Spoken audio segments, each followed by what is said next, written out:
Bonjour à toutes et à tous. Je m'appelle Alain Raymond, je suis joueur de billard carambole, j'ai 57 ans. Je vis en France, j'habite Compiègne dans l'Oise. Et ah bah,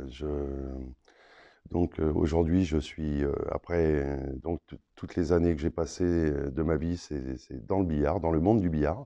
J'ai été à la fois joueur, j'ai été tenancier d'une salle et également aujourd'hui, je suis toujours dans le monde du billard puisque je suis billardier.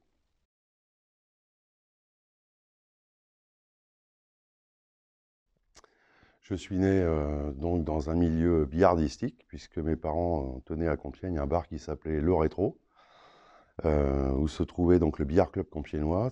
On n'avait qu'un 2 m 60 qui servait à la fois pour la clientèle et qui servait aussi pour les licenciés du club. J'ai découvert le billard donc grâce à mes parents et quand j'ai eu les yeux, enfin quand j'ai été suffisamment grand pour pouvoir avoir les yeux qui passaient au-delà des bandes pour voir les billes rouler. Je me suis vraiment passionné par ce jeu. Et j'ai commencé à jouer donc à l'âge de 5 ans sur une chaise. Et les années ont passé.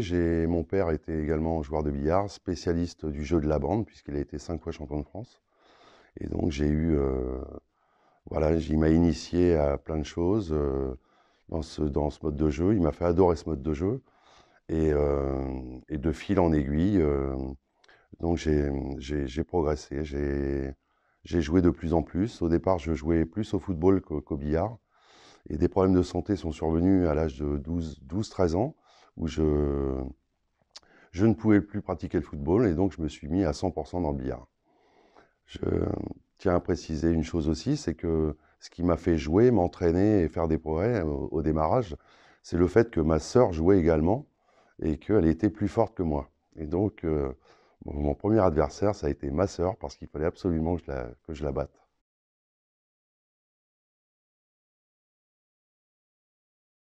Bah, c'était la bande qu'on appelait à l'époque la bande honneur, ou la catégorie au-dessus. Excellence, il jouait sur 2 m 80, donc il faisait entre 2 et 3 de moyenne. Mais c'était un rock, un joueur très très difficile à battre, des points de soudure partout. Et, et donc il fallait que ses adversaires soient 2 fois plus forts que lui pour qu'il puisse espérer le chatouiller un peu et peut-être le battre.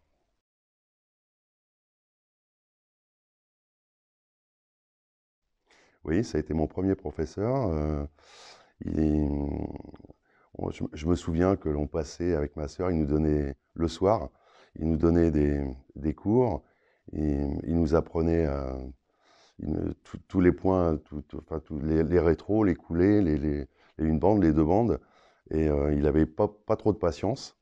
Je pense qu'on n'était pas des élèves très faciles non plus. Mais bon, ça a servi beaucoup.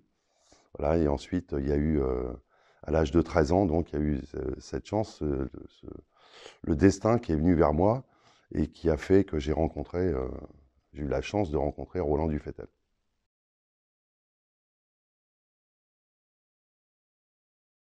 Non. Une fois que je la battais, elle a rapidement arrêté.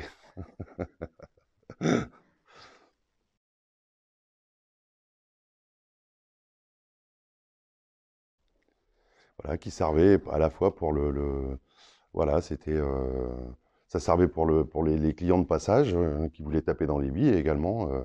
Donc il y avait des rencontres, hein, des championnats.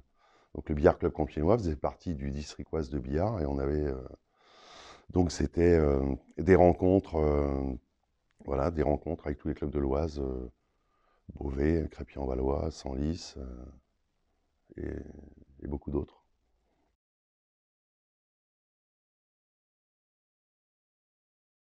Non, c'était très souvent à l'issue des matchs parce que j'ai commencé à faire de la compétition à 10 ans à peu près.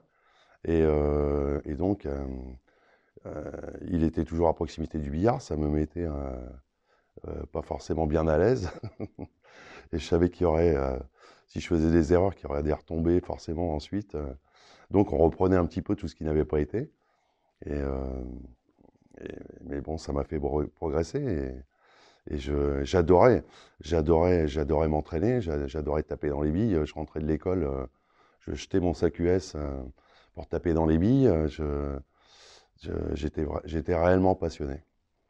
Et ce que je peux rajouter également, c'est que c'est marrant que dans ma vie, je sois devenu billardier parce que j'attendais toujours avec impatience chaque année le changement du tapis qui était réalisé par un billardier de Crépy-en-Valois, Patrick Enrault, pour ne pas le citer.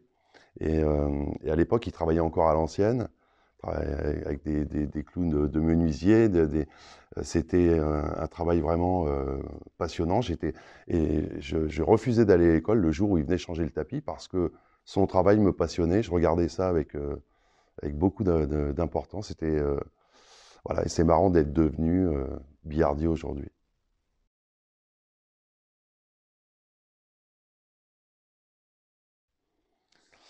Ben, si tu veux, au démarrage, je commençais à jouer. Donc, grâce au conseil de mon père, j'arrive à faire 4-5 de moyenne, à peu près, à la partie libre, hein, donc sur petit billard. Voilà, le coup du destin, c'est-à-dire que la chance aussi de ma vie, certainement, puisque une carrière, c'est souvent en fait comme ça, d'opportunités, hein, de chance. Et en fait, à l'époque, Roland Dufetel est directeur commercial des billards Chevillotte et un client de Compiègne lui donne rendez-vous donc pour acheter un billard. Donc il se déplace, il vient à Compiègne et ils se donnent rendez-vous tous les deux au billard club. Entre autres chez mes parents. Donc, ce fameux client, en réalité, ne viendra pas au rendez-vous. Et en revanche, mon père, qui est derrière le bar, qui, à l'époque au France Billard, donc la revue mensuelle où était euh, donc où il y avait tout ce qui se passait dans le billard mondial, hein, connaissait de nom, vous l'avez vu en photo, Roland Dufetel, et a mis peu de temps à le reconnaître en fait. Et donc Roland, avec mon père, se sont mis à parler de, de ce qu'il venait de mettre en place, puisqu'il venait d'être nommé moniteur national, hein, et avec la mise en place de stages nationaux pour les jeunes joueurs. Et donc, ils étaient en train de discuter tous les deux, je rentre de l'école, donc j'aperçois un petit bonhomme, puisqu'il n'était pas très grand, Roland, devant le bar, je dis bonjour, il me répond bonjour, et je jette mon sac US, je me mets à taper dans les billes. Et au bout de 5 minutes, il s'approche vers le billard, il me dit que je joue bien, il me pose quelques questions. Et puis il me pose la question, est-ce que ça te plairait de participer à un stage national, euh, donc pour apprendre le billard différemment. Et donc évidemment tout de suite, puisque j'ai 13 ans, je me tourne vers mon père pour avoir son approbation. Et mon père donne son accord. Et en fait, un mois après, je suis en stage au Carélis, euh, en Savoie, où là, ça va être une révélation pour moi parce que c'est une approche du jeu complètement différente. Un fait un petit peu marquant de ce stage, c'est que je crois que le troisième ou quatrième jour, il nous montre un petit peu l'américaine. Et le soir même, je fais une série de 300.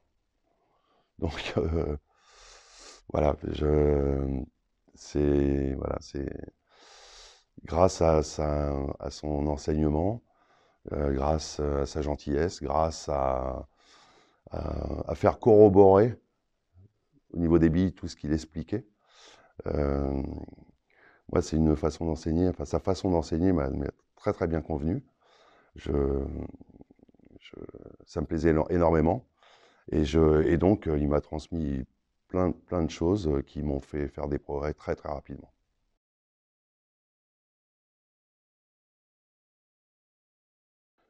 Il me montre l'américaine et je fais une série de 300 le soir même. J'avais jamais fait une série de 100 de ma vie.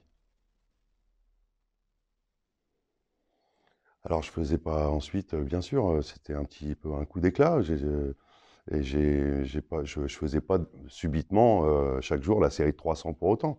Mais en tout cas, le peu qu'il avait montré avait été suffisant pour que ça fonctionne. Alors peut-être que peut-être que j'ai eu de la chance, peut-être que voilà, mais en tout cas, ces explications, et puis aussi de regarder les autres joueurs, puisque tout le monde passait, on passait tous un par un, on- et chaque phrase était importante. Il y avait toujours dans sa façon d'enseigner des choses qui, voilà. Et, et, et c'est une, voilà, son enseignement m'a très très bien convenu. Et j'ai fait énormément de progrès grâce à lui.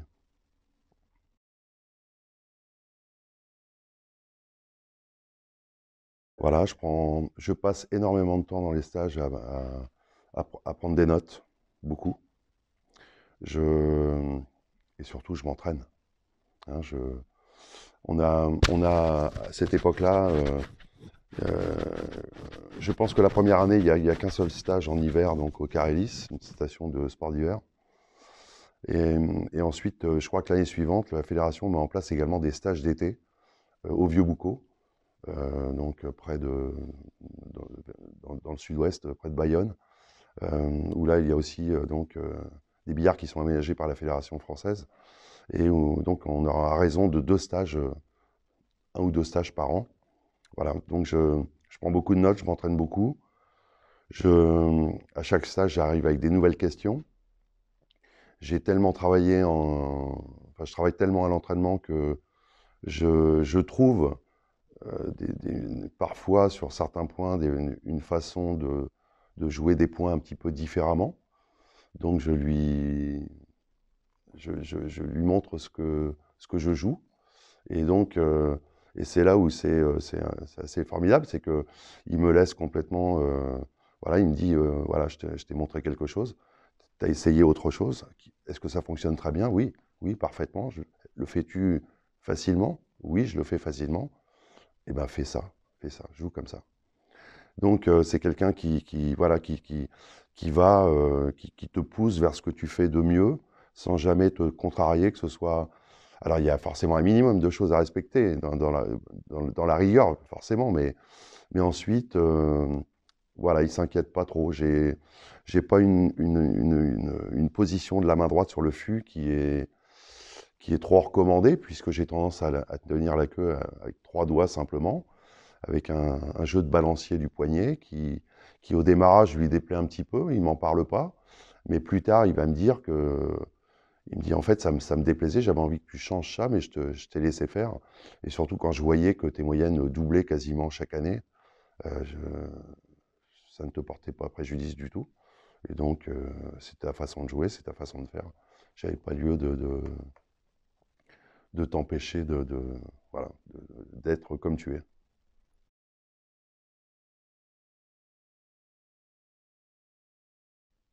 Bah, donc, j'avais qu'un 2,60 m. J'avais fait les progrès, je commençais donc. C'est aussi les années où il y a les apparitions, quand j'ai 12 13 ans, là, c'est là où apparaissent les premières salles municipales dans l'Oise, et où, donc, dans pas mal de villes, dans pas mal de clubs, on passe donc de billard à l'époque, de clubs installés dans des bars, qui deviennent donc dans des salles municipales, donc beaucoup plus spacieuses et où on commence à jouer sur des billards sur des 2,80 m. Et pour tous les joueurs que l'on est à l'époque, le 2,80 m est un grand billard, ça nous change beaucoup. Euh, voilà, dans la période où je faisais 10-12 de moyenne à la libre sur 2,60 m, je faisais quasiment la moitié seulement sur 2,80 m. Ça nous semblait très grand, c'était beaucoup plus compliqué. Et voilà, c'est une période un peu de transition et même j'ai dû devoir continuer à m'entraîner sur 2,60 m alors que je jouais déjà en junior et en espoir au cadre sur 3,10 m. Voilà, alors j'ai toujours eu un petit peu ce handicap au démarrage. Voilà, et plus tard, j'ai eu mon propre 3,10 m chez moi.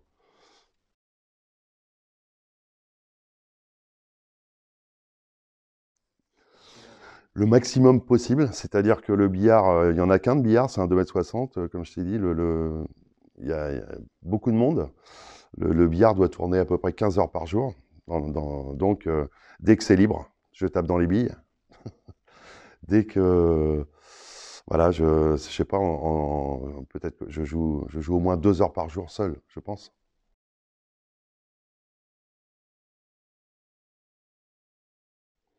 Bah, c'est la pure et dure à l'école du Fettel, c'est-à-dire bah, les points d'échelle, les rapports de force, les effets de sécurité. Euh, voilà, donc j'avais pas de plan spécifique d'entraînement. C'est plutôt des positions que je travaillais en modulant les biais, les distances. Et puis, mais donc, on ne, voilà, cette école au démarrage, c'est surtout basé sur les grands points, la demi-distance, pas trop la bille pas trop les billes en paquet, mais c'est bien. Je pense que c'est un parcours euh, intéressant, nécessaire et aussi obligatoire pour un joueur. Pour imaginer un petit peu le truc, je pense qu'il est nécessaire d'apprendre à marcher avant de vouloir courir. C'est très bien de jouer, de faire des prouesses sur la bille de presse, c'est bien de faire des séries longues, mais il y a tout le reste.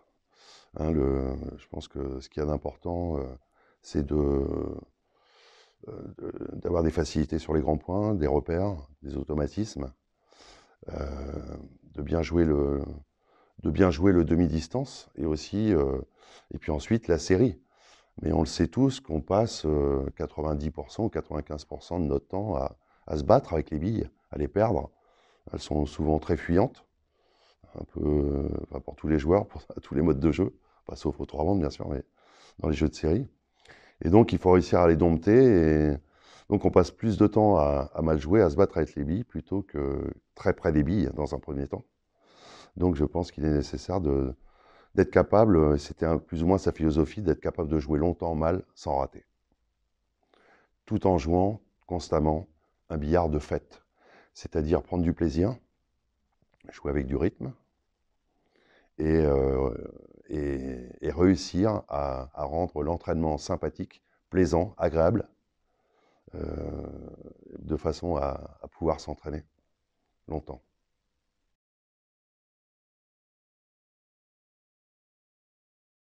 Oui, j'arrête l'école très tôt, à 15 ans et demi, pour travailler avec mes parents donc on a revendu le rétro, ce petit bar, pour acheter une affaire un peu plus importante, toujours à Compiègne.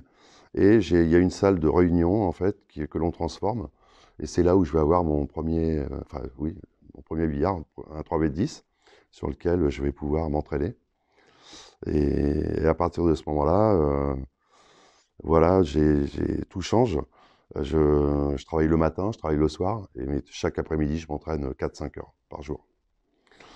C'est aussi une période, c'est 4-5 années donc qui vont passer où je vais faire une dizaine de stages nationaux, où je vais commencer à gagner quelques titres et où je vais avoir bah, Roland Dufetel qui va me faire le plaisir et la joie de venir avec moi dans les championnats, d'être mon accompagnateur. Et, et donc là, j'ai beaucoup appris. Et j'ai aussi beaucoup appris sur le joueur, parce que je connaissais parfaitement le professeur. Mais il y a aussi le joueur qui avait cette renommée mondiale, hein, qui a dû jouer une cinquantaine de championnats d'Europe, une trentaine de championnats du monde, qui était connu, reconnu partout, euh, par tous les plus grands joueurs du monde. Et voilà, j'ai eu cette chance euh, de l'avoir près de moi pendant 4-5 ans. Mhm. Ouais, c'était bien. Et j'avais continuellement ses conseils avant les matchs, après les matchs.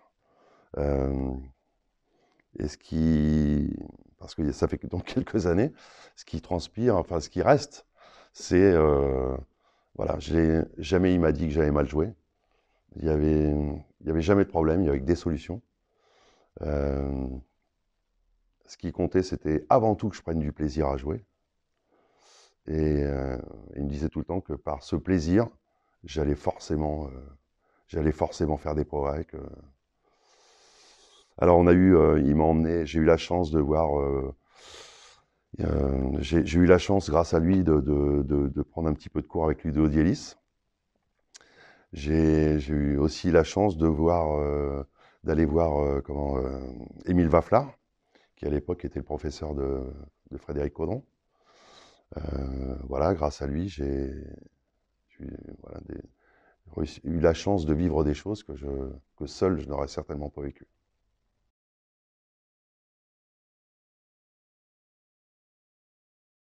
Bah, ensuite, puisque bon, c'est vrai que depuis pas mal de temps, j'ai plutôt le statut d'un joueur de bande, hein, mais j'ai également joué tous les autres modes de jeu. Et j'ai donc oui, j'ai eu Jean Marty comme professeur, hein, et finalement j'ai eu un petit peu le même parcours que beaucoup de joueurs français, hein, des joueurs de master, entre guillemets de l'élite française, d'être passé dans les mains de Roland Dufetel, Francis Connaisson, j'ai pris également quelques leçons avec Francis Connaisson, et aussi Jean Marty. Mais je, j'ai toujours, je ne faisais pas, je n'ai jamais, comment dire, je n'ai jamais été, je n'ai jamais voulu être la copie conforme de quelqu'un, de prendre le jeu complètement d'un joueur j'ai toujours refusé l'effet miroir, c'est-à-dire que voilà, faire que du Fettel, c'était à un certain niveau, c'était pas possible, il fallait autre chose. Et même quand j'ai vu Francis Connaisson, quand j'ai vu Jean Marty, j'avais besoin de mes bases de Roland Dufetel, que j'avais gardées.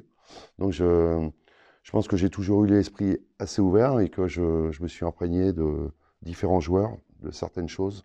J'ai pris des choses chez l'un, des choses chez l'autre. Tout était intéressant tout le temps, hein,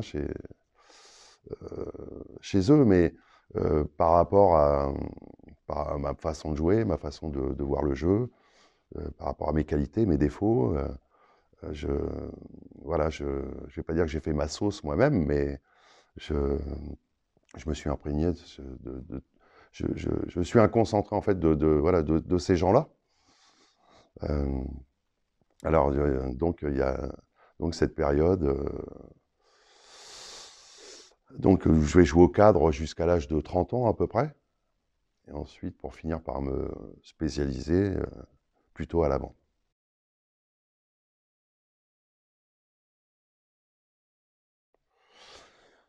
Euh, disons que j'arrive à un âge, oui, 17-18 ans, où bah, chaque personne à cet âge-là, on prend tous des décisions, hein, sur le déroulement de la vie qu'on aura, par rapport à ce qu'on aime, par rapport à ses passions, par rapport à des fois des obligations, parce que parfois on n'a pas vraiment le choix de pouvoir choisir.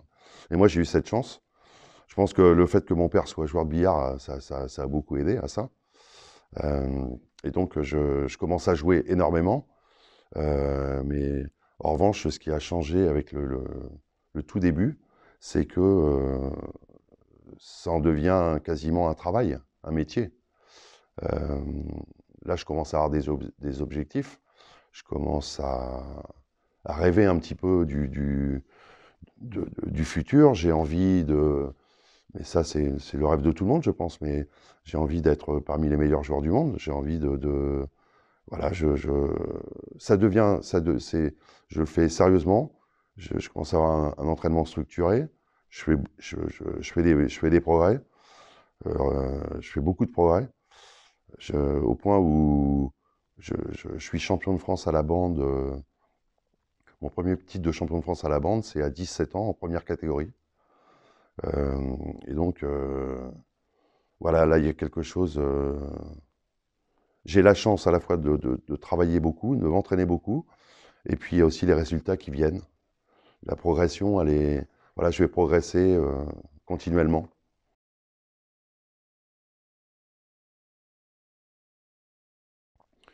Ben, c'était, je travaillais, j'ai beaucoup travaillé en fait. Alors, j'ai toujours eu à l'époque cette réputation de joueur assez adroit, même plutôt très adroit, beaucoup moins adroit sur beaucoup moins de facilité sur la bille de près. Hein, les billes, elles avaient tendance à bouger beaucoup. Et oui, j'ai beaucoup travaillé l'adresse, j'ai beaucoup travaillé les sensations, et là j'ai commencé à travailler aussi beaucoup la confiance.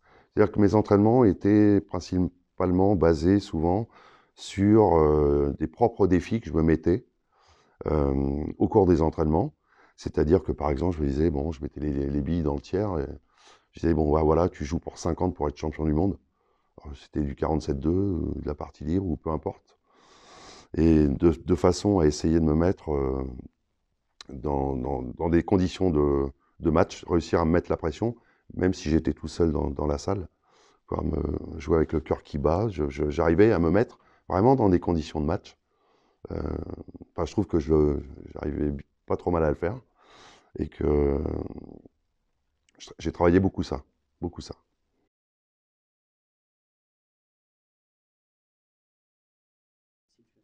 À 23 ans, je vais partir au service militaire. Et pendant mon service militaire, donc on va une nouvelle fois déménager, mais cette fois pour créer une académie de billard, non pas à Compiègne, mais juste à côté, à Marny-les-Compiègnes. Donc une salle commerciale que je vais tenir pendant 25 ans avec mon père et un associé, dans laquelle il y a on a entre 25 et 30 billards. Pourquoi il y a entre 25 et 30 billards? Parce que au fil des années, en fonction des modes, dans les années 90, on avait pas mal de snooker. Ensuite, le snooker étant un petit peu moins à la mode, on a remplacé les tables de snooker par des Américains, qui étaient moins grands que les snookers, que les 12 pieds, les 3,70 m. Et donc, on pouvait mettre davantage de billards. Donc, on a modulé tout le temps entre 22 et 28, 30 billards, en fonction des années. Et donc là, je reste dans un milieu billardistique. Et là, je vais pouvoir vraiment m'entraîner encore beaucoup plus. Je suis dans un contexte... alors, à la fois, je travaille énormément. Je fais à peu près 80 heures par semaine de travail. On ferme tard le soir, 2, 3 heures du matin. Mais alors, j'ai toute la journée pour m'entraîner. Je peux m'entraîner le matin, je m'entraîne tous les après-midi. Alors là, je vais commencer à jouer je dirais, entre, entre 3 et 6, 7, 8 heures par jour, parfois. Euh, avec avec une envie dévorante, un rêve d'enfant sûrement, d'un jour d'être champion du monde. Voilà, c'était mon rêve. Et c'est l'essence même de ce qui me pousse à m'entraîner. Et c'est la période aussi où il va y avoir un gros changement dans, dans les championnats parce que à cet âge-là, 25, 30 ans, voilà, je suis un joueur, je vais dire, en moyen dans tous les modes de jeu. Je suis un bon joueur, oui, mais rien de formidable.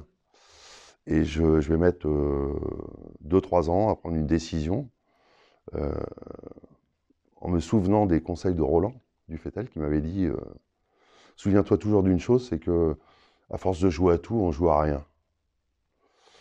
Et la façon dont on jouait les championnats, je crois que c'est toujours un peu d'actualité d'ailleurs, le fait de jouer de jouer un tournoi de 47-2, un tournoi de 71, un tournoi de bande, un championnat de France à la bande, un championnat de France. On change, voilà. Le fait de changer de mode de jeu fréquemment, les entraînements, machin, moi, enfin, j'avais beaucoup de mal avec ça. Et j'ai rapidement pensé que pour être très fort dans un mode de jeu, qu'il fallait avoir une chance d'être fort dans un mode de jeu, qu'il fallait que je me spécialise. Et, et c'est ce que j'ai fait.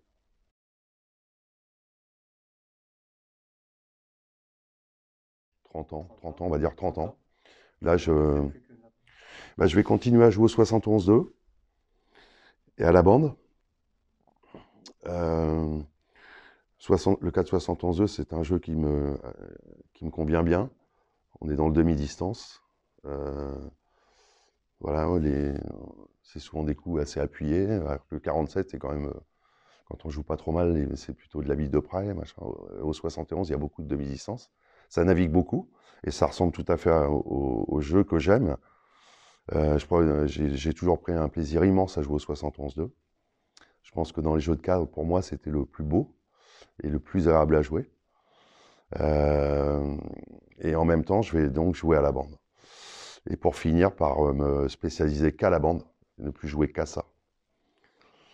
Pour une seule raison, c'est que, enfin comme j'ai dit, me spécialiser pour essayer de faire un maximum de progrès dans un mode de jeu, tout donner dans un seul mode de jeu. Et puis aussi, avec le temps, avec les heures d'entraînement, avec les années qui passent, je pense que tous les joueurs se retrouvent plus ou moins, hein, blasés un petit peu par l'entraînement. À moins d'être vraiment passionné, d'avoir une passion vraiment dévorante pour le cadre. Mais l'avantage de la bande comparativement aux autres modes de jeu, et c'est aussi, je pense, le cas du 3 rounds, c'est que, on le sait tous, quand on commence une partie de bande, on ne connaît pas du tout le scénario. Chaque joueur est une surprise, chaque série est une surprise. Euh, à part certains moments où les billes sont très proches et qu'on a tendance un peu à réciter. Mais sinon, voilà, on commence une partie de bande, ça n'est jamais le même scénario. Ça n'est pas un éternel recommencement. On joue au 47-2, si on tripote un petit peu les billes, la finalité, c'est prendre les billes sur la ligne et d'en faire le plus possible. On, voilà, moi, et personnellement, de tout ça, j'en étais un petit peu blasé. Ça devenait compliqué de pouvoir avoir l'envie de m'entraîner en faisant la même chose chaque jour. Alors que dans la bande, j'ai trouvé vraiment ce jeu passionnant parce que c'était voilà, la découverte. Et surtout, je découvrais des choses chaque jour.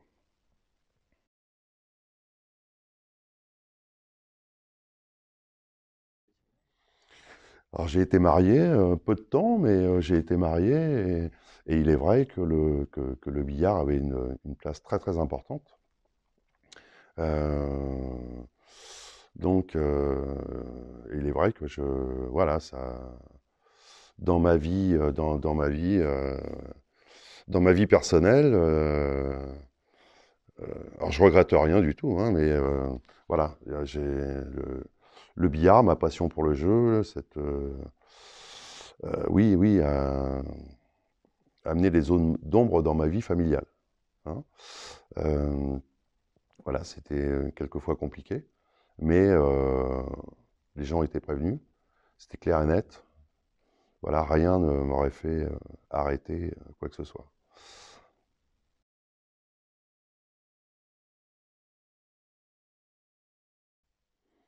Si, si, bien entendu qu'à la base, j'avais un petit peu, oui, cette envie de faire des progrès, d'être performant contre les meilleurs dans tous les modes de jeu. Oui, bien sûr. Mais il faut revenir à la réalité des choses, c'est que euh, le, dans mon parcours, j'ai quand même eu sur ce chemin les deux plus forts joueurs de tous les temps à la bande. Alors il fallait, pour pouvoir peut-être essayer de tenter de les battre et peut-être gagner un titre international, la barre était très très haute, parce qu'ils avaient mis cette barre très très haute. En termes de moyenne, euh, c'était, voilà, on n'avait jamais encore vu ça. Les moyennes que réalisait Jean-Paul De Bruyne, le, le- les moyennes de Frédéric Caudron. Et moi, je ne pouvais pas, voilà, j'ai tout misé comme ça sur un seul mode de jeu, parce que je me suis rapidement rendu compte qu'il fallait absolument que je donne tout ce que j'avais, toutes mes possibilités, dans un seul mode de jeu, la bande, euh, parce que, parce que la barre était trop haute. Je ne pouvais pas, je ne pouvais pas, euh, entre guillemets, perdre mon temps à jouer au cadre. Et surtout, il a fallu à l'époque, parce que rien n'était véritablement mis en place non plus. J'arrivais à un niveau de moyenne où bah, plus personne vraiment pouvait m'aider dans mon parcours, pouvait m'apprendre des choses. Et à partir de ce moment-là, j'ai eu la chance de rencontrer Jean-Paul Boudou, qui est mon ami et qui m'a beaucoup aidé. Euh, on- enfin, voilà, sa présence, son aide psychologique, l'approche du jeu m'a vraiment permis de faire beaucoup de progrès. Euh, voilà, je pouvais pas continuer à jouer, je pouvais pas continuer à jouer tous les modes de jeu. Parce que déjà, je n'aurais pas eu ce que je trouvais de passionnant, ce qui me poussait à jouer, à m'entraîner chaque jour, c'était qu'il y avait constamment des progrès. Je découvrais des choses, je faisais certaines choses de mieux en mieux, à mon niveau, je parle, hein, par rapport à ce que je ressentais. Et j'avais l'intime conviction que je pouvais certainement avoir ma chance, un jour peut-être, qu'il allait y avoir forcément des opportunités par rapport au jeu que je pouvais déployer à l'entraînement.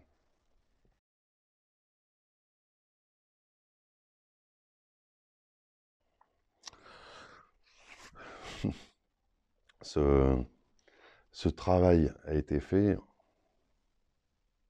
déjà à la base, par rapport au jeu de mes adversaires.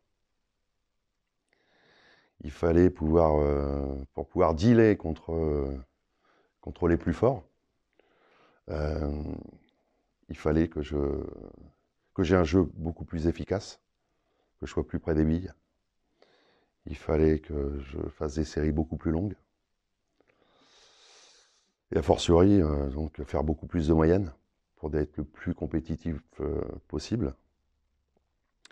Et donc, il a fallu que je me mette au travail pour trouver des choses. J'ai beaucoup cherché, beaucoup réfléchi. Mes entraînements ont été longtemps, je passais plus de temps assis comme là sur un tabouret, avec les billes dans le coin, à les bouger, à remettre les positions à droite, à gauche, voir ce qui n'avait pas été. Je cherchais des solutions. Et j'ai trouvé beaucoup de choses.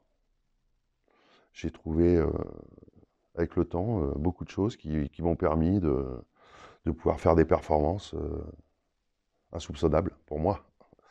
Voilà. Alors, il y a eu un travail de longue haleine comme ça, de découverte, de recherche. C'était très passionnant. Et puis surtout, ensuite, il a fallu travailler donc l'exécution, parce que trouver des choses techniques, c'est bien. Bouger les billes avec les mains, c'est bien. Mais il faut être capable de pouvoir le reproduire au niveau mécanique, de pouvoir les enchaînements et ainsi de suite. Puis en plus, ensuite, il y a ce fameux problème de réussir à le faire dans des conditions extrêmes, hein, de match, avec tout ce que ça comporte. La peur, la pression, la confiance, moins de confiance, un matériel qui convient, plus ou moins. Et puis aussi, voilà, mais comme ce qui me quittait jamais, en fait, c'était que il y avait, voilà, les meilleurs, les meilleurs faisaient des moyennes incroyables et que la barre était vraiment très haute.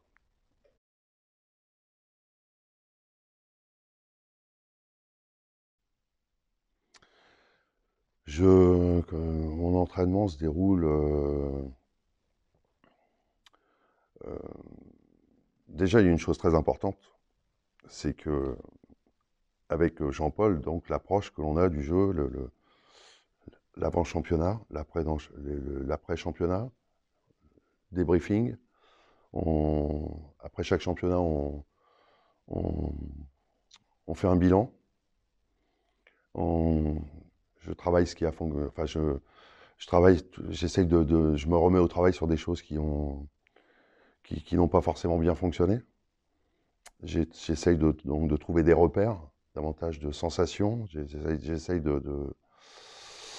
tout en entretenant toujours même les points faibles, enfin les points, ce que j'avais fait de pas trop mal. Voilà. Euh, Mon entraînement, c'est la série, beaucoup, puisque bon, j'arrive rapidement à 6, 7, 8 de moyenne. Et ensuite, ce qui manque, c'est les séries longues. C'est finir, gagner des reprises pour augmenter les moyennes, bien commencer les matchs, essayer sur la première reprise de déjà faire une série et de terminer sur une série. Voilà, enfin, il y a toute une forme d'approche.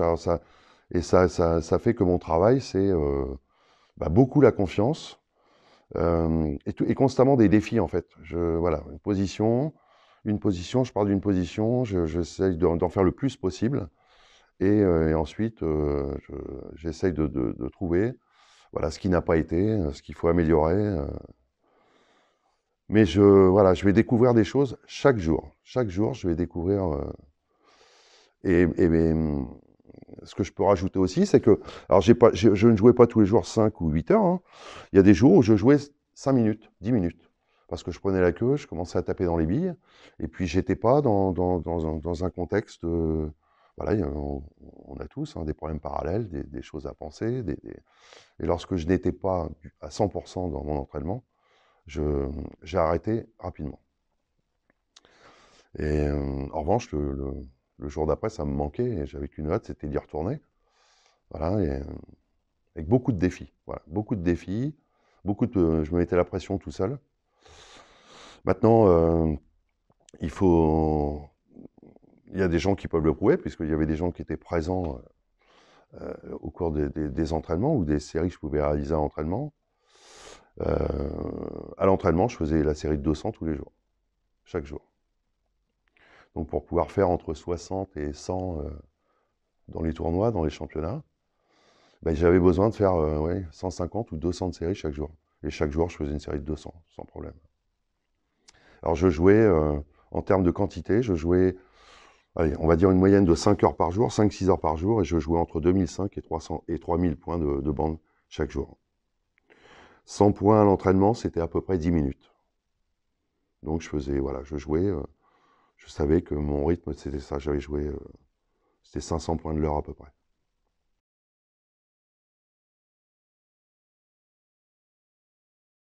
Et sans prétention, sans rien, il y avait quelque chose forcément qui transpirait et j'ai tellement réfléchi sur ce mode de jeu, j'ai tellement trouvé de choses que, bon, non seulement il y avait, oui, en termes de quantité, c'était ça, mais il y avait surtout la qualité. C'est-à-dire que voilà, les séries, les séries, c'était comme dans le livre, enfin comme on dit, comme dans le livre. Je le faisais d'une facilité déconcertante, et parfois peut-être même avec trop de facilité. C'est pour ça qu'il y avait au démarrage, il y avait un décalage entre ce que je faisais vraiment à l'entraînement et mes résultats dans les compétitions. Mais j'avais l'intime conviction que ça allait fonctionner, que j'allais pouvoir atteindre des moyennes plus importantes. Et puis c'est ce qui s'est produit quelquefois. J'ai eu cette chance.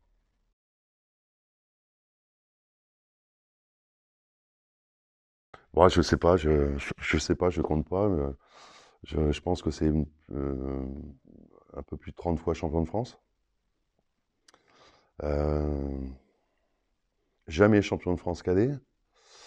4 fois champion de France junior. 3 fois champion de France espoir au cadre. Ensuite, j'ai quelques titres à la partie libre, un ou deux titres à la partie libre sur 2,80 m. J'ai pas de titre à la bande sur petit billard. Donc ensuite, j'ai été 5 fois champion de France au 71-2, 10 fois champion de France master à la bande. C'est bien, ça fait un compte-rond. Et, et je crois 3, 4 ou 5 fois, je ne sais plus. Je crois que ça doit être 3 fois ou 4 fois. Champion de France par équipe, avec l'équipe de Soissons, avec Patrick Dupont et Pierre Soumagne. Voilà, c'est à peu près tout. Je crois entre 25 et 30 tournois à la bande de gagner en France, tournois nationaux. Euh, un titre, un titre de champion d'Europe. À la bande, donc, toujours. et aussi quelques podiums. Ensuite, j'ai participé à un très très beau championnat qui avait lieu dans les années 90. J'ai eu la chance de participer à ce championnat parce que c'est vraiment un des beaux souvenirs du billard que j'ai. Parce que ce championnat, c'était vraiment une grande fête du billard. C'était le championnat du monde par équipe à Essen, en Allemagne, où il y avait en même temps la foire mondiale du billard. Et voilà, Messgruga Hall, vraiment une superbe salle. Contexte, voilà, j'ai eu la chance de participer à ce championnat et dans une carrière, moi je trouve ça beau.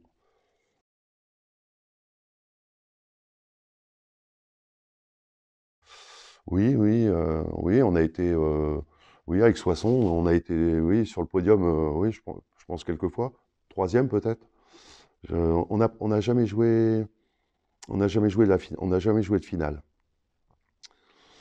Euh, ouais, voilà, on a disputé, ouais, peut-être 7-8 championnats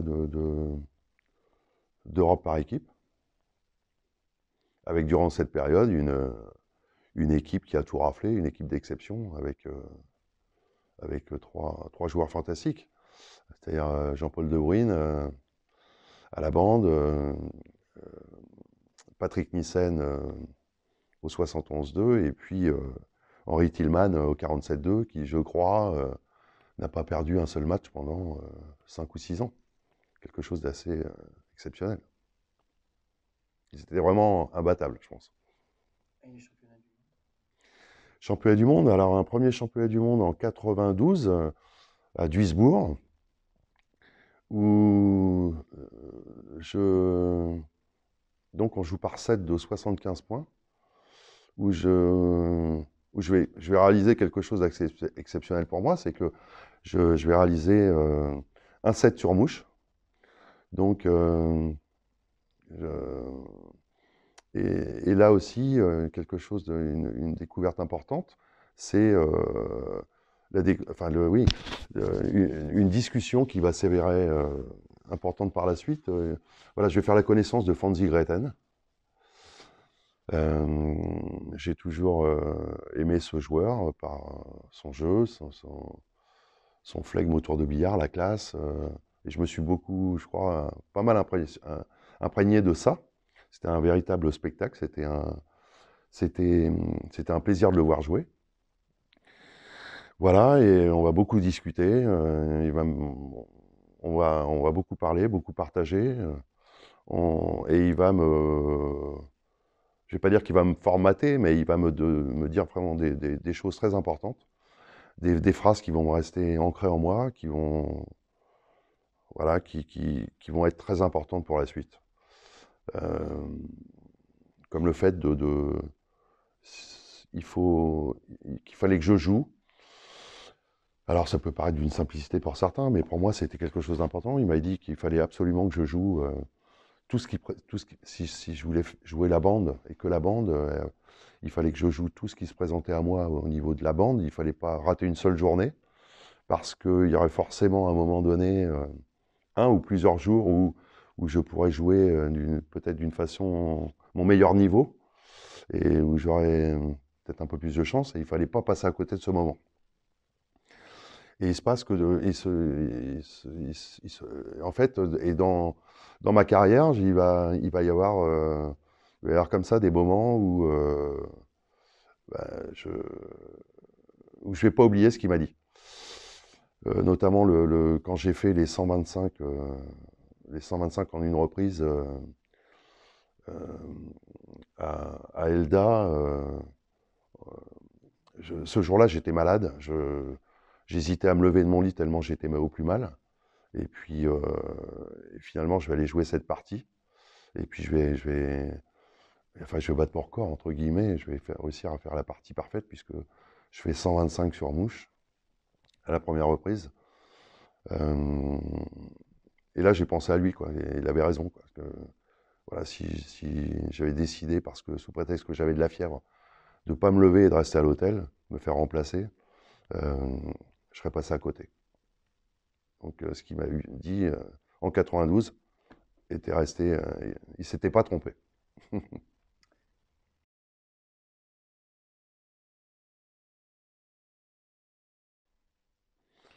Bah, les records de moyenne,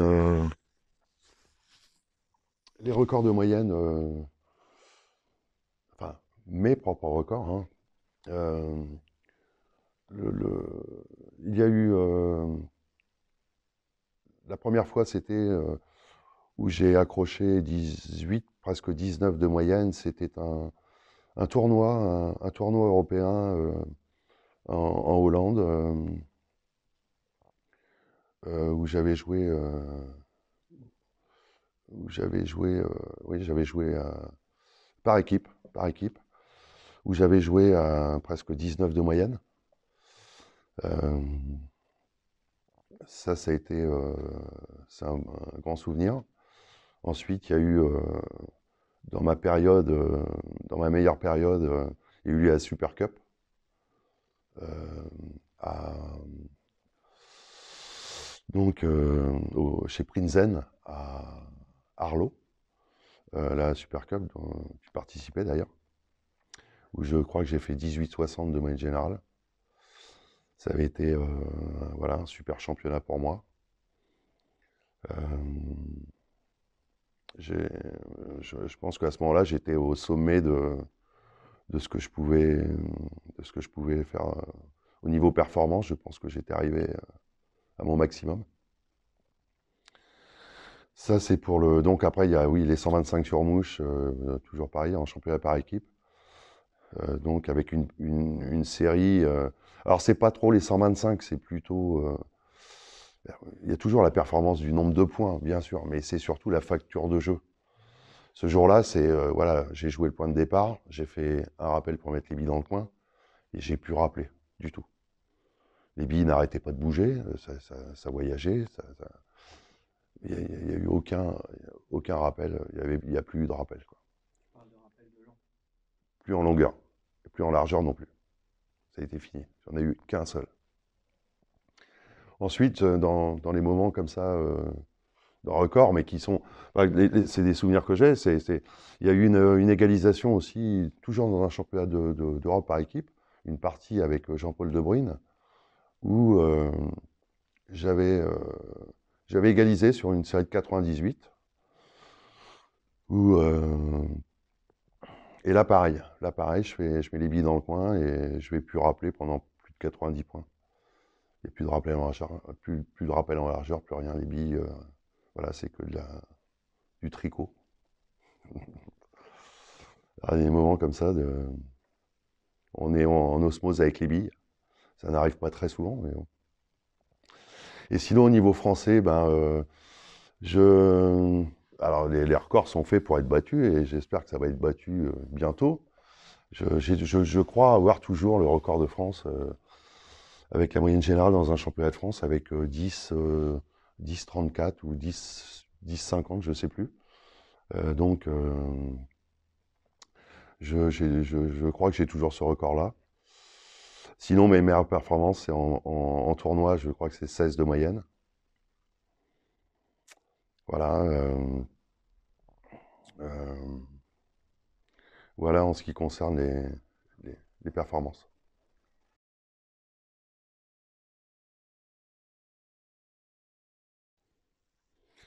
Alors donc oui, il y a donc près de 25 ans tenancier d'une académie de billard qui va être à un moment donné la plus grande salle une des plus grandes salles de France, voire peut-être à un moment donné, je crois, la plus grande.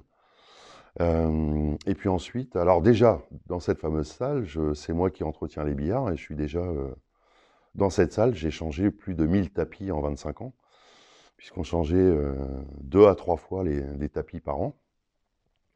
Donc, c'est moi qui change les tapis, donc j'ai déjà c'est un avant-goût de ce qui va se passer par la suite en tant que billardier. Donc, alors il y a l'arrêt, il y a la vente il y a l'arrêt de cette salle par choix, parce que j'ai passé ma vie dans les bars, enfin dans le bar de mes parents, à travailler avec eux. J'ai envie d'autre chose, j'ai envie de, j'ai plus envie d'être au même endroit chaque jour avec des obligations constamment. Voilà, j'ai envie de changer de vie. Et je vais mettre en place, en fait, pendant 2 ans, je vais faire un petit peu un parcours comme le tien, mais au niveau national simplement. Je vais faire plus de 380 démonstrations dans les clubs en France. Je vais visiter toutes les régions de France. Donc je me présente dans les clubs, je fais des démonstrations gratuites. Et en même temps, je vends mes livres, je vends du matériel, je mets des choses en exposition. Et donc, je vais faire. Et donc, le jeu entre. Donc, il y a une partie leçon, partage avec les gens présents, des questions auxquelles je réponds. Ça peut être qui sont basées sur l'entraînement, la concentration, psychologie sportive, les matchs, des positions, des points à jouer. Il y a un partage comme ça qui est vachement bien, qui me plaît beaucoup, puisqu'on n'a jamais les mêmes questions chaque jour. C'est toujours nouveau. Et puis après, une partie démonstration où je m'efforce chaque jour. Donc, je fais une série de, non pas de 100, mais de 99 commentés, où je remets, donc en jouant, je mets en place tout ce dont j'ai parlé avant, toutes les explications que j'ai données, je les donne donc. Et en commentant tous les points, je fais une série de 99 chaque jour. Et mon cadeau, c'est le centième, je le laisse au président du club. Donc je vais faire plus de 250, parce que je les avais comptés.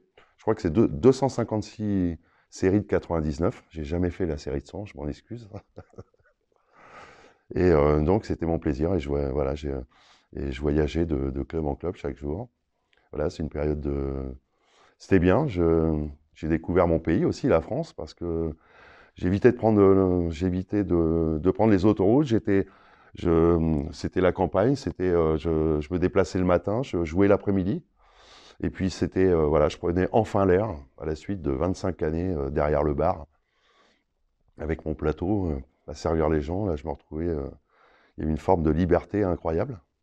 Alors, durant cette période, je m'entraînais plus vraiment, puisque jouer en parlant, ça porte déjà un petit peu préjudice. Hein. C'est pas un entraînement très sérieux. Alors, on est en contact avec les billes, bien entendu qu'on joue, on est là, c'est toujours dans le même milieu, les billes, le billard, la queue. Mais n'empêche que c'est plus une préparation sérieuse. Donc, déjà à ce moment-là, il va y avoir une baisse de régime.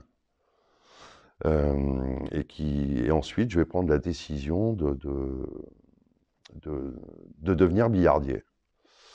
Donc, voilà, donc je suis toujours dans mon milieu, dans le milieu billardistique, mais tout a changé. Aujourd'hui, voilà, je m'occupe du matériel. J'essaye je reste toujours dans l'optique avant tout, avant d'être billardier, je suis quand même joueur et amoureux du billard. Et je suis billardier que dans mon seul but en étant billardier, par rapport à l'amour que j'ai du jeu, du billard, c'est de pouvoir donner mon maximum pour pouvoir améliorer le matériel. Faire d'un billard qui est difficile, amener mes compétences, si j'en ai un petit peu, pour pouvoir améliorer le matériel, qui est, il faut le reconnaître, très vieillissant en France. Hein, la totalité des billards dans les clubs, la majorité des clubs ont été créés il y a 30, 40, 50, voire plus, et que leurs billards ont 50, 60 ans, et que voilà, les billards sont vieillissants, le matériel est vieillissant, et donc c'est un métier voilà, qui est de plus en plus compliqué.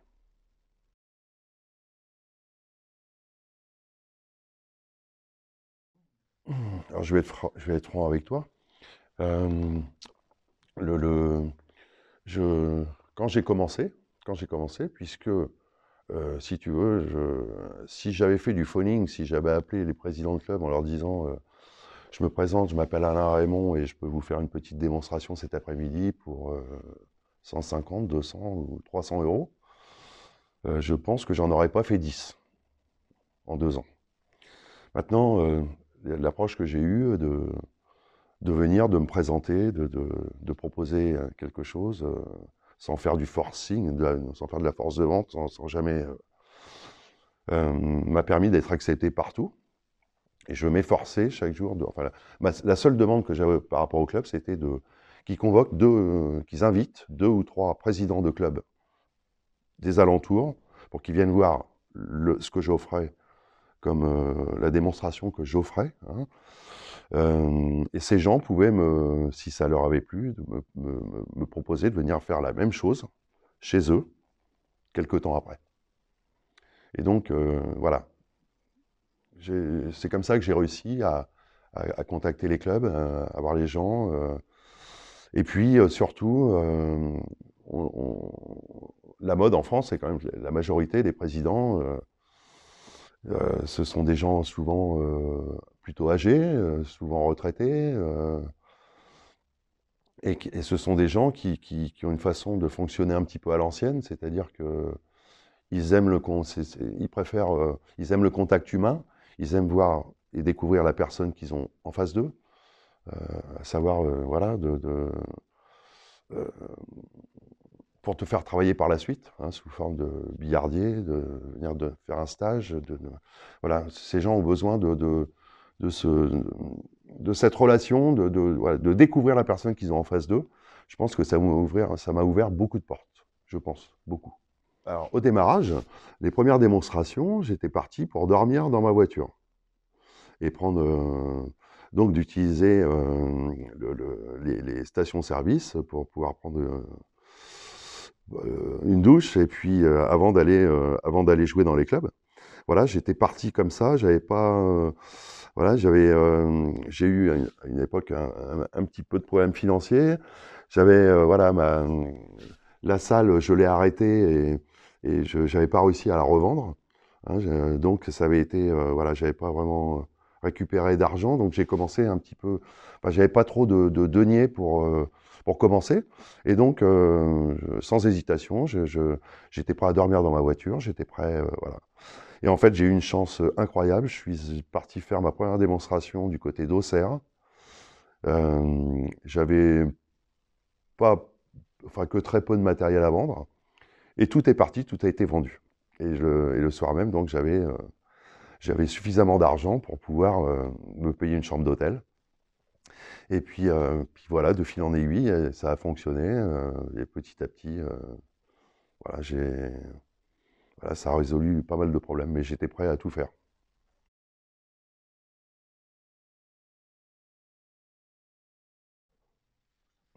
Bah, oui, les billets Alain Raymond, c'est une société voilà, que j'ai donc créée il y a 8 ans maintenant. Voilà, on est deux à travailler et j'ai 2 personnes en plus qui viennent quelquefois travailler en extra. On a à peu près 180 clubs à l'entretien en France. Euh, et donc, on change, on a beaucoup de changements de tapis, beaucoup de déménagements de salles. Voilà, c'est un métier très passionnant. Et puis ce métier m'a fait découvrir un produit noble qui s'appelle le bois. Et je prends énormément de plaisir à restaurer les billards, de plus en plus d'ailleurs, aujourd'hui. Euh, on travaille, ça n'a pas été très facile d'y rentrer, mais on travaille pour les monuments nationaux. Donc on travaille dans les châteaux, on travaille où il y a pas mal de billards à rénover, des vieux billards qui, qui sont très très vieux, donc de la marqueterie, enfin, voilà. Et en tout cas, à travailler, rénover des billards, quelquefois, même chez des particuliers, ou qui sont en apparence pas très jolis, et que lorsqu'on commence à travailler le bois, à poncer, machin, on découvre des choses. Enfin, moi, ça me passionne beaucoup. Voilà, j'ai peut-être raté, j'aurais peut-être dû être menuisier, peut-être, je ne sais pas. Mais en tout cas, voilà, c'est un métier qui est passionnant, mais de plus en plus compliqué à faire, parce que il est très, notamment avec les clubs, c'est de plus en plus compliqué, parce que, comme je l'ai dit, les billards sont très vieillissants. L'ensemble des billards dans les clubs a je dirais, entre 30 et 30 et 60, voire même quelquefois 70 ans. Et donc, Les tables sont vieillissantes et en tant que billardier, les clubs ont beaucoup d'attentes par rapport à nous. C'est-à-dire que on nous demande de changer les tapis et voilà et d'améliorer aussi le rendement global du billard malgré ces années. Alors il est toujours très difficile de faire du neuf avec du vieux. Mais aujourd'hui, je compare ça un petit peu à quelqu'un qui porte sa voiture pour faire la vidange au garage, qui la porte au garage pour faire la vidange, et qui, quand il la récupère, est surpris que le garagiste ne lui ait pas changé son moteur, ou mis un moteur neuf. Donc il y a beaucoup de pression avec tout ça, puis je pense que les joueurs, il y a une habitude qui est venue, c'est une mode qui est arrivée depuis 10-15 ans, je pense maintenant, où c'est très compliqué par rapport aux joueurs notamment, qui se plaignent beaucoup, ne serait-ce que dans la couleur des tapis, puisque lorsqu'on change des tapis, quelquefois il y a un défilé de joueurs qui passent dans la journée. Alors, donc, le premier il arrive, ah vous mettez du vert? Bah, je dis non, je mets pas de vert, je mets la couleur qu'on m'a demandé de mettre. Le suivant il dira pourquoi vous mettez pas du bleu, et ainsi de suite. Les gens, enfin voilà, déjà rien qu'au niveau des couleurs, au niveau des marques de draps, parce que il y a 15 ou 20 ans, il n'y avait qu'une marque possible ou deux marques. Il n'y en avait pas 50. Donc on n'avait pas l'embarras du choix. C'était tout le monde la même chose quasiment, hein. Et maintenant, il y a beaucoup de draps différents, des draps synthétiques, des draps qui viennent je ne vais pas dire de tous les pays du monde, mais de pas mal de pays différents. Alors les joueurs ont des préférences. Alors, il y a toujours, ah, ça roule trop, ça roule pas assez, c'est trop glissant, c'est pas assez glissant, voilà, c'est compliqué. Les joueurs, moi, je n'ai pas le souvenir dans ma carrière d'avoir été joueur de billard et de me plaindre du matériel constamment. Ça roule trop, ça roule pas assez, ça glisse trop, ça glisse pas. Ça, quand ça roulait pas, on tapait plus fort. Quand ça glisse de trop, eh ben, il faut peut-être mettre moins d'effet, taper moins fort. Ça roule pas assez, il faut jouer plus fort. Voilà, je pense que à l'époque, enfin, si j'ai un conseil à donner aux joueurs, ça serait plutôt de penser un petit peu plus à faire des points et à jouer, à prendre du plaisir à jouer.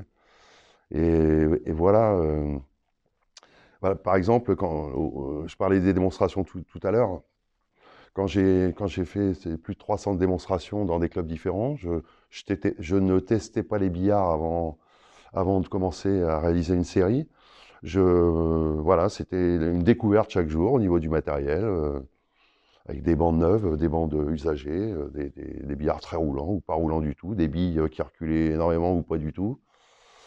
Et puis voilà, les séries sont faites de ça. Et ben, si on n'a pas joué assez fort, sur un rappel, il faut que la petite lumière s'allume. Et puis se dire, bon, voilà, plus de flèches, plus de poids de queue, on donne la même chose. Et force a fortiori, on va jouer plus fort. Et tout se fait naturellement. Et, et- et c'est comme ça qu'on prend du plaisir à jouer. Et moi, je trouve que les gens aujourd'hui sont trop. Il y a une excuse dans leur incapacité, dans leurs problématiques pour faire des progrès. Voilà, c'est que le matériel est souvent responsable de tout, alors que je ne pense pas que ce soit le matériel. Je pense que c'est plutôt un problème d'approche.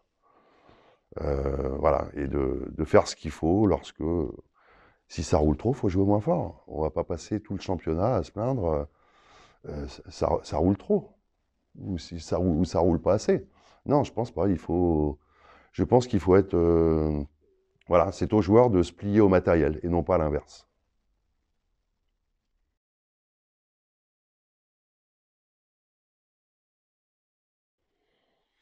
Alors oui, c'est mon plus beau souvenir, bien sûr.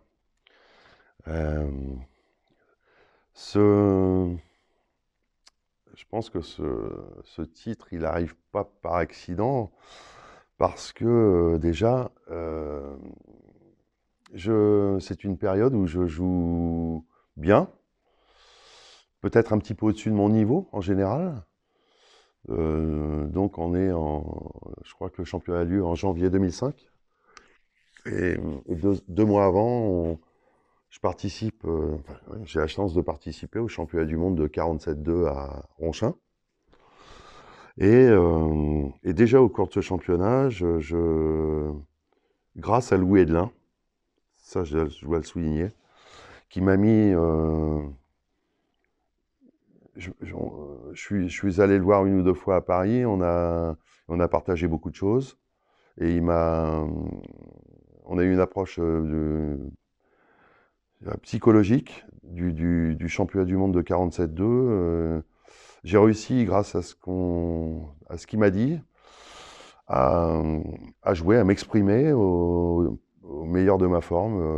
Moi, j'ai jamais été un grand joueur de 47-2, mais voilà, j'avais déjà fait, donc 2 mois avant, un très beau championnat du monde par rapport à ce que j'étais capable de faire. J'avais fait une partie sur mouche, 250 sur mouche, et j'avais, je crois, fait, si mes souvenirs sont bons, entre 55 et 60 de moyenne générale, ce qui était un tout petit peu au-dessus de ce que j'avais l'habitude de faire, mais voilà, j'étais en confiance, je jouais bien, et donc va avoir lieu ce championnat d'Europe, où là je vais rapidement, enfin, ensuite, après le championnat, me rendre compte d'une chose, c'est que ça a été la première partie du championnat qui a été la plus déterminante pour tout le reste. Je me retrouve dans une poule avec Ferdinand Pollmann et Xavier Gretilla. Et donc, je gagne mon premier match de quelques points contre un Néerlandais qui joue très très bien. Je gagne de quelques points, 5 ou 6 points peut-être, si mes souvenirs sont bons. Et cette première victoire va être déterminante pour la suite, parce qu'elle est d'une importance capitale. Je vais faire, je crois, une série de 100 avec toi, je crois. Il me semble, oui, 100 ou 101. Et toi également, tu vas faire une série de 100 contre Ferdinand Pollmann. Donc, résultat de la poule, incroyable, fantastique. Donc, troisième, Ferdinand Pollmann avec 16 de moyenne. Deuxième, Xavier Gretilla avec 21 ou 22, ou 23 peut-être même, je ne sais plus. Et moi avec 18 ou 19 de moyenne, premier de la poule. Donc cette poule, elle a été vraiment déterminante. C'était voilà, l'entrée en matière, c'était le match à pas perdre, c'était le premier. Voilà, je vais jouer un petit peu moins bien par la suite, mais je vais gagner un match très très important. Là, cette demi-finale contre Jean-Paul De Bruyne, où je vais jouer, voilà, je joue bien, je carambole très bien la 3. Je m'habille un petit peu où je veux dans cette partie, puis j'ai beaucoup de sensations. Donc je me détache, je prends beaucoup d'avance, il revient à la fin, puisque le joueur a quand même beaucoup de ressorts, hein, tout le monde le sait. Et je vais également, bon, je vais gagner cette demi-finale, mais je vais finalement de très très peu, voilà, pour me retrouver en finale contre un autre Néerlandais, donc Michel van Silfoot, qui lui vient de battre, si mes souvenirs sont bons, Peter De Backer en demi-finale. Voilà, il joue bien, bon, et puis il y a cette fameuse finale où je rentre pas très bien dans le match, et où ensuite, à la pause, Jean-Paul vient me voir et me dit il faut que tu joues, fais-toi plaisir, n'oublie pas, prends du plaisir, prends du plaisir, prends du plaisir, aime les billes. Et je retourne sur le billard, je fais une série, et je pense que ça fait un petit peu aussi déjouer mon adversaire à ce moment-là. Et puis je finis par gagner. Voilà, c'est un énorme souvenir. Voilà, ça reste ouais, certainement le plus grand moment de ma carrière.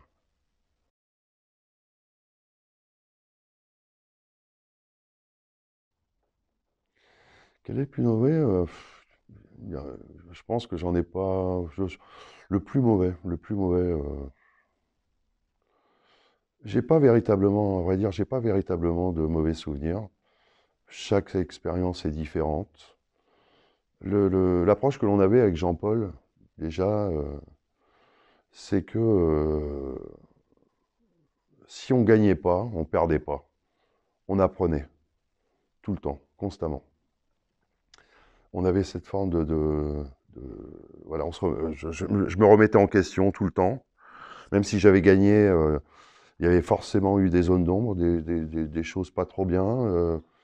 Et pour pouvoir s'améliorer, voilà, il fallait avancer. Donc, gagner, c'est un petit peu la cerise sur le gâteau, mais non, le plus important, c'est pas ça. C'était avoir pris du plaisir, prendre des repères, savoir ce qui allait pas, ce qu'il fallait travailler beaucoup plus, les efforts à faire. Et puis voilà, on est dans une période où il fallait, il fallait découvrir des choses, il fallait que j'élève mon niveau de jeu, il fallait, voilà, c'était très passionnant. Alors non, il y a pas de mauvais moments, il y a pas non, j'ai pas de mauvais souvenirs du tout, jamais. J'ai toujours joué avec ouais, beaucoup d'amour, beaucoup de passion pour ce jeu. Euh, non, pas de mauvais souvenirs.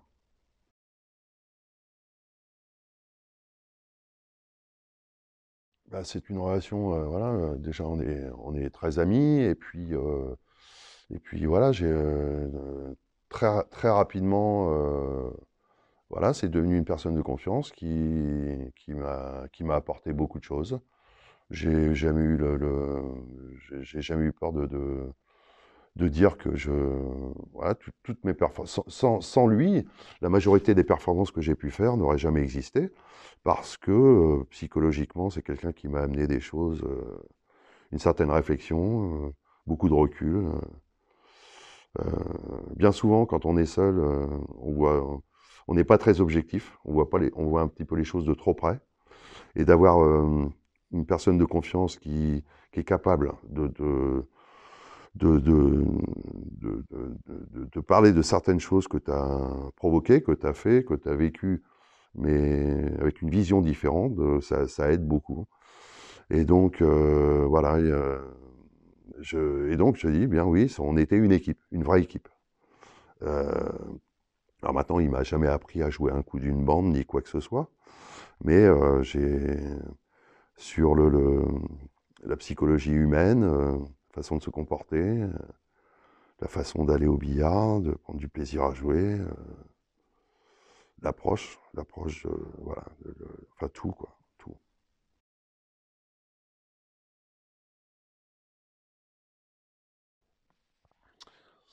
Euh, En fait, ce qui m'a apporté beaucoup, en fait, c'est l'approche du jeu. Et,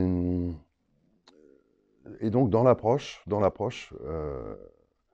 l'approche du jeu, le côté psychologique du truc, qui va devenir pour moi un travail ensuite technique. C'est-à-dire que, par exemple, euh, les barrières psychologiques, comme quand tu demandes à un joueur, bon, tu fais entre combien tu fais de moyenne, à peu près. Alors, à la bande, je fais à peu près 5 de moyenne. Oui, mais quand tu joues bien, il faut que tu sois à combien de moyenne pour être vraiment heureux de ce que tu es en train de faire. Le joueur répond 7 de moyenne. À partir du moment où on répond 7 de moyenne, on ne fera jamais 8. Ça, c'est sûr et certain. Donc, l'approche de Jean-Paul, c'était qu'est-ce que tu fais comme moyenne à l'entraînement? En règle générale, je tourne plutôt à 10 de moyenne. Est-ce que ça te plairait de faire une partie à 20? Ah oui, oui, oh putain, ça serait super. Est-ce que est-ce que tu aimerais faire une partie à 30 de moyenne? Oh, 30 de moyenne, quasiment impossible. Non, mais est-ce que ça te plairait? Est-ce que tu voudrais? Ah bah oui, bien sûr, oui, oui, oui, oui. Et 40 de moyenne? Évidemment que oui, mais alors là, on est dans des sphères incroyables où on est dans les sphères intouchables. Mais il me dit, et 50 de moyenne, tu crois que c'est possible? Bah, je lui dis,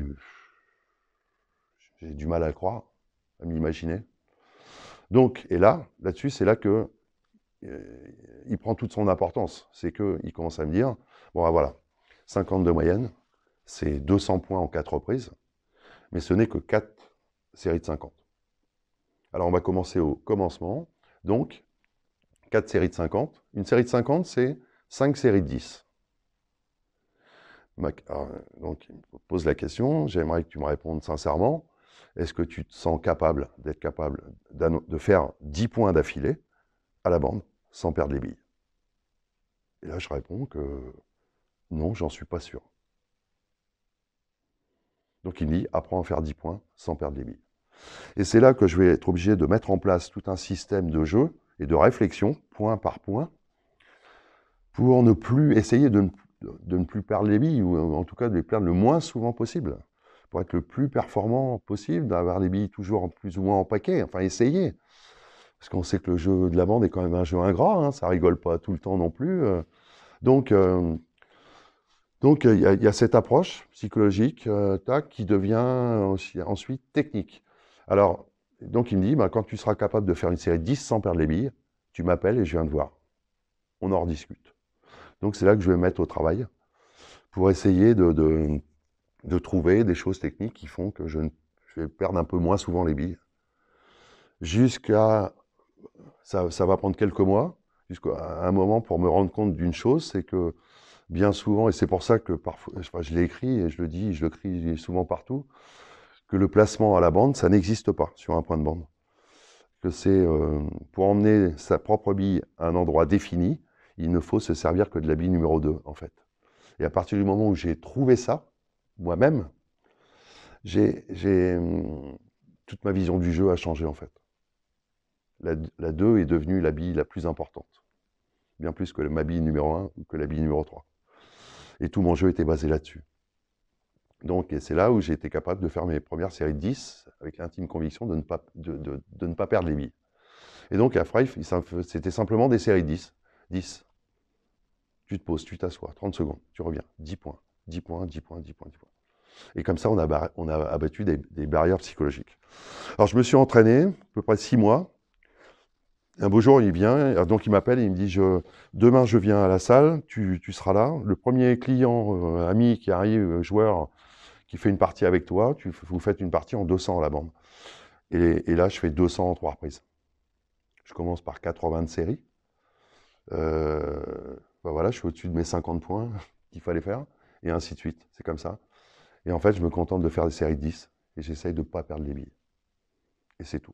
On a abattu des barrières déjà comme ça. Alors, il y a plein d'autres choses, bien sûr, mais il a été déterminant au niveau psychologique pour tout ça, pour réussir à me... Maintenant, il y a autre chose aussi qui était... c'est-à-dire que avec lui, on était capable de... Alors, je gagnais un championnat de France à la bande. Il y avait la remise à récompense, machin, tout se passait bien. On remontait dans la voiture. Il me félicitait. Putain, c'est bien, t'as gagné, formidable. Là, là. Bon, mais par contre, on est d'accord. Ça vaut rien. C'est zéro. Dans un mois et demi, il y a le championnat d'Europe à Vichen. Tu crois que tu vas pouvoir jouer comme ça? Sincèrement, réponds-moi. Est-ce que tu crois que tu vas pouvoir jouer comme ça? Non, mais tu t'es vu ou quoi? C'est une véritable catastrophe. Et donc, le lendemain, si tu veux, tout de suite, je redescendais, pas d'un piédestal, parce que j'ai jamais été véritablement sur un piédestal, mais il avait cette faculté à me remettre au travail et à voilà, on est toujours essayer dans la progression, essayer toujours une approche avec beaucoup d'humilité.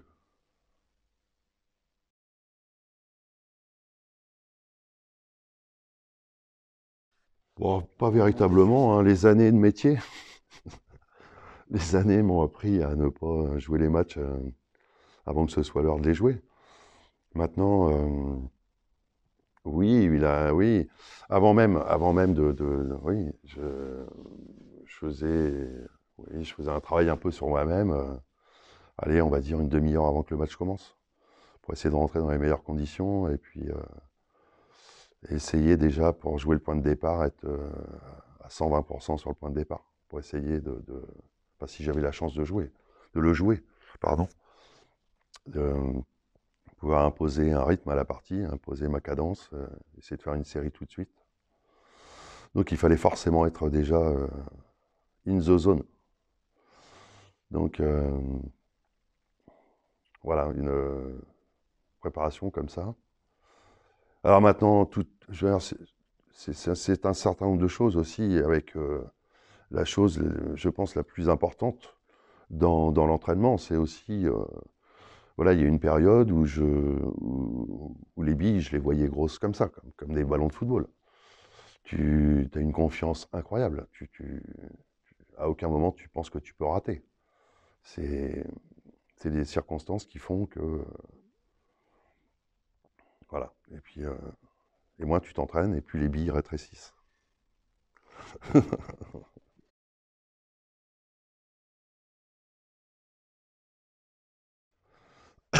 En France? Partout en général? Bah, écoute, je crois savoir que c'est suite à une assemblée de l'Union mondiale de billard qu'ils ont pris la décision d'arrêter les championnats internationaux, enfin du moins les championnats du monde. Je crois que c'était la chose qui faisait vibrer beaucoup de joueurs dans toutes les nations possibles. D'ailleurs, ce n'est pas une assemblée générale, je ne crois pas qu'il ait pris cette décision. Je dirais plutôt que c'est un peloton d'exécution. Arrêter les championnats du monde, arrêter les classiques masters aussi, arrêter tout ça, je pense que c'est la folie furieuse. Donc je dis, oui, un peloton d'exécution, c'est-à-dire 8 tireurs, une balle à blanc, jamais de responsable. Puisque ces gens qui étaient à cette réunion, qui ont pris des décisions, quand tu leur parles individuellement, te disent « Ah non, moi j'étais pas pour ça ». Alors individuellement, il n'y en a aucun qui est pour l'arrêt des championnats du monde, puis à la fin, tout le monde a voté contre. Enfin, moi, j'ai eu voilà, beaucoup de déceptions par rapport à ça. Et je pense que, voilà, que depuis un certain temps, en France, parce que je suis à la bande, parce que les autres modes de jeu, je ne les pratique plus, dans ce que je vois dans les championnats en France, je trouve que depuis pas mal d'années, là, je ne vois pas vraiment les joueurs faire des progrès. Je ne vois pas de joueurs véritablement, même si tout le monde en parle, personne ne le fait, se remettre véritablement en question. Je ne vois pas de jeu de joueurs avec un jeu qui a changé d'une année sur l'autre. Je ne vois pas. Voilà, je pense que c'est lié tout ça, que le fait qu'il n'y ait plus de championnats internationaux, que les gens ont moins d'envie, je pense, moins d'envie d'être performants, voilà, je trouve ça vraiment dommage. Je regrette comme beaucoup de joueurs, hein, les années des classiques masters, ou pas des classiques, oui. Où tout le monde pouvait s'inscrire, tout le monde, je pense que sont les belles années des jeux de série. Voilà, et quel dommage de ne pas avoir pu jouer un championnat du monde par an. Pour moi, pour les autres joueurs de cadre, quel dommage qu'il lui fallu attendre 20, je ne sais plus, 24 ou 26 ans avant de rejouer un championnat du monde de 47-2 à Ronchin. Je crois que tu es dans la vérité, non? C'était ça à peu près, je crois. Voilà, quel dommage. Je pense que voilà. Les jeux de série, je pense que c'est hyper important. On sait aussi qu'il y a une grande majorité des meilleurs joueurs de trois bandes qui viennent aussi des jeux de série. Je pense que c'est une bonne école. Je pense que voilà, je suis plutôt assez pessimiste pour l'avenir avec le 3 bandes partout voilà, je sais pas. Je suis vraiment sceptique pour le futur. Voilà, je trouve ça dommage. En arrêtant les championnats internationaux, les joueurs ont des visions différentes aujourd'hui. Enfin, je sais pas, moi, mon rêve, c'était d'être champion du monde à la bande. C'était l'essence même des efforts que je faisais chaque jour, que je m'entraînais, je cherchais des choses. Voilà, voilà, c'était mon rêve. Je pense que c'est tous les joueurs hein, ont des souhaits, des désirs, des rêves. Euh, mais voilà, aujourd'hui, c'est plus possible. Je pense que pour faire des progrès, il faut viser, voilà, il faut viser le plus loin possible, le plus haut possible, et puis s'en rapprocher le plus possible pour trouver une satisfaction personnelle, parce qu'il n'y a que ça qui compte. Hein, voilà.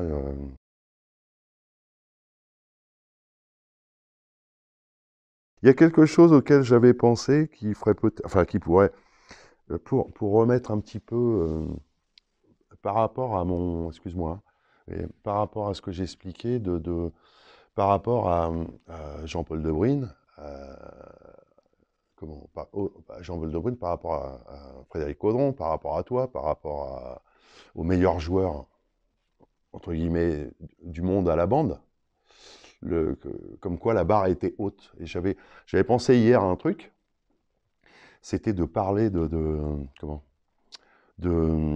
après mon titre de champion d'Europe, on jouait, je ne sais plus, à Amsterdam, on jouait en Hollande.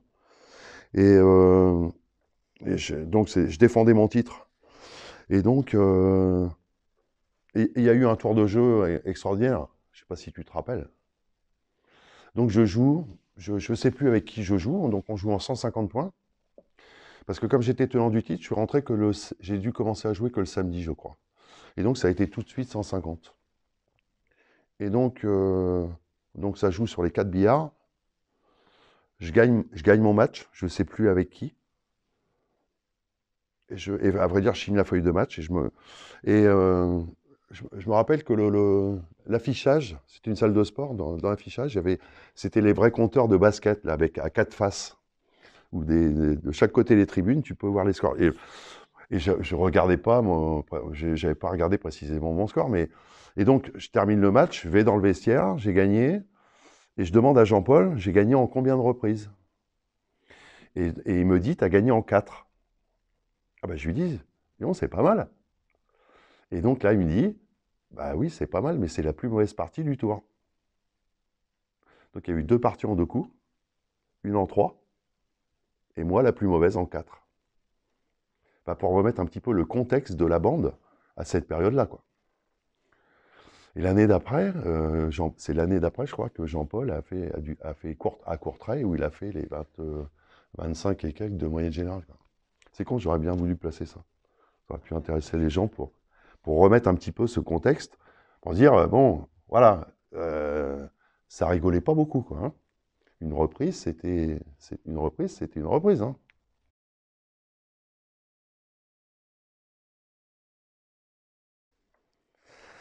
L'avenir, mon avenir, après, ben voilà, après une phase comme billardier, je pense que je vais continuer un petit peu toujours dans le même registre, dans le même milieu. Mais en revanche, j'aimerais bien, voilà, je vais aménager mon travail de façon à pouvoir rejouer, à pouvoir à nouveau m'entraîner, puisque ça fait 7-8 ans que je ne joue quasiment plus. Moi, j'ai toujours été un joueur qui avait besoin vraiment de beaucoup m'entraîner, besoin d'énormément de confiance, et puis la confiance, c'est l'entraînement. Vraiment besoin de ça. Donc, je vais changer complètement je vais changer complètement mon travail, je pense, et voilà, trouver une solution pour avoir plus d'heures de libre. Et puis, si je dois encore jouer quelques années, 2-3 ans, je dis pas mon meilleur niveau, mais au moins rejouer avec un petit peu plus de confiance, de plaisir, et ben, je vais le faire.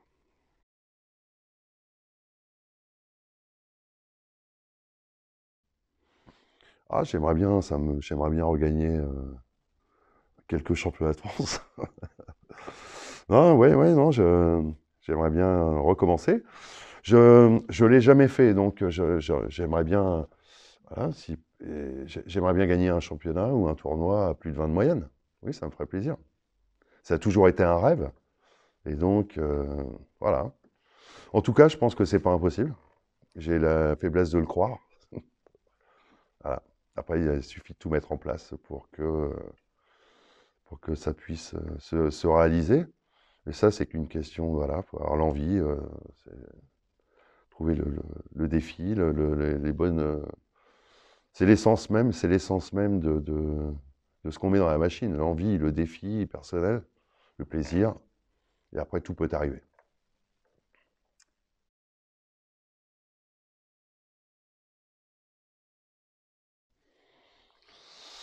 Euh, Dans un premier temps, je voudrais déjà te remercier d'avoir pensé à moi. C'est vraiment sympa de ta part. Je trouve que ton travail, c'est très très bien. Les interviews sont intéressantes à voir, à regarder. On ne se lasse pas du tout. Je te dis bravo aussi pour tout le bien que tu fais, tout ce que tu apportes aux joueurs dans le monde entier, puisque tu voyages beaucoup. Et donc c'est très bien de faire partager tes connaissances, ta passion pour ce jeu si attrayant. Voilà, c'est quelque chose, je trouve ça formidable. C'est bien ce que tu fais, je te félicite. Euh, voilà, sinon, qu'est-ce que je pourrais dire? Je pourrais dire que, voilà, je tiens à remercier aussi le Billard Club de Noyon, là où on a été reçus aujourd'hui, parce que sans eux, rien n'aurait été possible. Donc je les félicite, les remercie pour leur accueil chaleureux. Voilà, et dire à tous les gens du coin voilà, que c'est un club très agréable. C'est le club où je m'entraîne fréquemment. Euh, voilà, donc merci à eux. Euh, voilà, puis je pense que c'est à peu près tout. Je souhaite, voilà, je souhaite encore prendre beaucoup de plaisir à ce jeu. J'aime de plus en plus les compétitions par équipe, partager. Voilà. J'ai la chance de jouer dans une très forte équipe avec Pascal Dessin, Frédéric Caudron et Patrick Nissen. Voilà, on s'entend super bien et on forme une équipe assez compacte, c'est bien. Voilà, donc plein de bonnes choses. Encore merci Xavier.